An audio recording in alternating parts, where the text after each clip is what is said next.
High, আমি অস্মিতা। আমার আজ ডিএলএডি ট্রেনিং টিচার হিসেবে তৃতীয় দিন।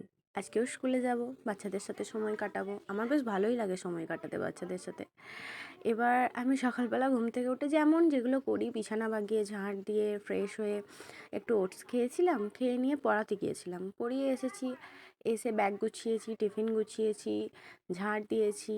বাড়ি মানে ঘর বাড়ি এই সমস্ত কিছু কিছু জিনিস বাগিয়ে রাখতে হয়, মা একা হাতে করতে পারে না, তো সেগুলো করেছি।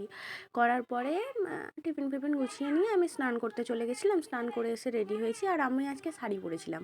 আমরা সবাই আর কি ঠিক করেছিলাম, আমি আর আমার একজন সহপাঠী বলতে পারো, একসাথে একই স্কুলে ট্রেনিং করি, তো আমরা দুজন ঠিক করেছিলাম যে আমরা ম্যাচিং ম্যাচিং করে পরে যাব, এরকম একটা বিষয় আর কি।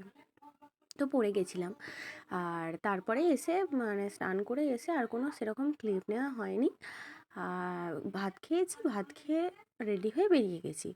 এবার ওখানে যেখানে আমার পৌঁছানোর কথা, আমার বাড়ি থেকে আগেই বলেছি 1.5 ঘন্টা দূরত্বে। এবার ওখানে পৌঁছানোর পর যখন আমি ক্লাস নিতে আরম্ভ করি, তারপর বাচ্চাদের সাথে টাইম কাটাতে কাটাতে না আমার মাথা থেকে বেরিয়েই যায় যে আমাকে ব্লগ করতে হবে। তো মাঝে মিডিলে আমি টিফিন খাওয়ার যে একটা ক্লিপ নিয়েছিলাম, তারপর বাড়িতে এসে পড়তে বসেছি।